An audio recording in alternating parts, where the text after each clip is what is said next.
Welcome, food travelers, to episode here in Hong Kong. In this episode, we head over to Kowloon City, where we start off at the Kowloon City Park to check out the walled city.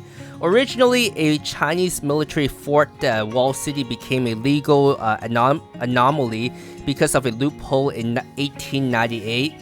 Lease of Hong Kong to Britain is about 6.4 acre site that remained as a Chinese territory surrounded by the British Hong Kong.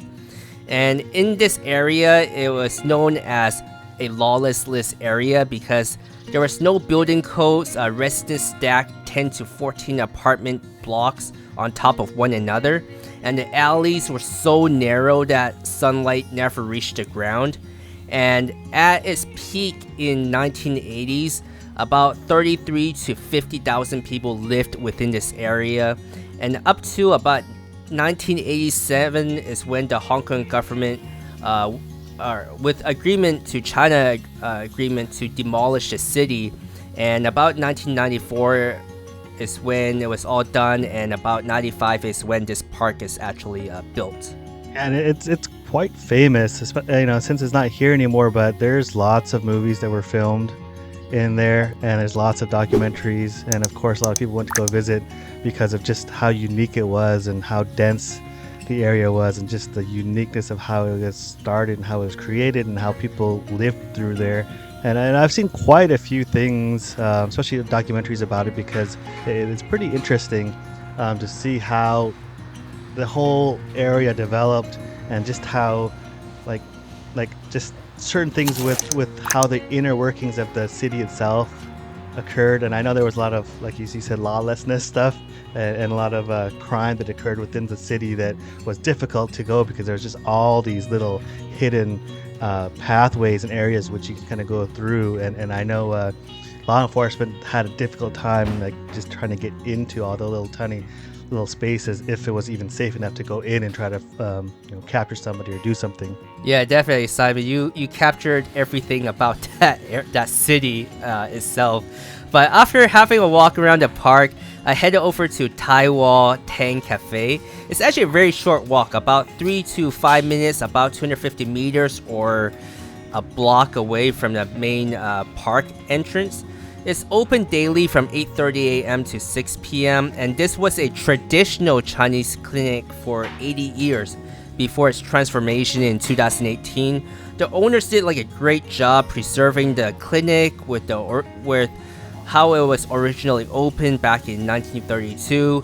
And as you can see in the video, the floor-to-ceiling wooden herb cabinets that was once holding all the different type of medicinal roots as the backdrop to the coffee bar. I just thought it was really pretty cafe and very different from other cafes that I've ever been to. When I kind of saw it, just reminded me of an old diner type of feel to it.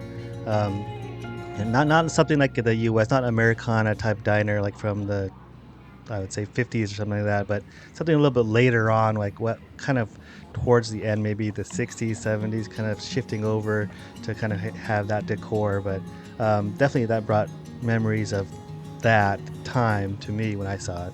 So another thing about this restaurant is it kind of has that East meets West type of theme to it. So what I mean is they do use a lot of Eastern or Asian style ingredients, making it into Western foods.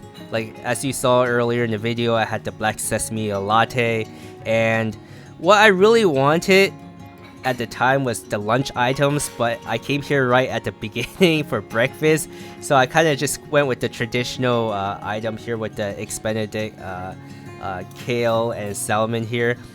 They had some interesting things for lunch where they would have chicken waffles, and instead of the traditional waffles, they would use it with the Hong Kong egg puffs, paired with the chicken fried chicken with ginger infused syrup. And I saw on their menu that they do have time limit because this restaurant is quite busy and very popular. So they do kind of limit you to about 60 to 90 minute eating time, and there is a minimum spend. And if you're not if you do sit there longer than the time limit that is allotted per table, and there's a huge queue outside, the server will come up to you and ask you to hurry up and finish the meal and to get going.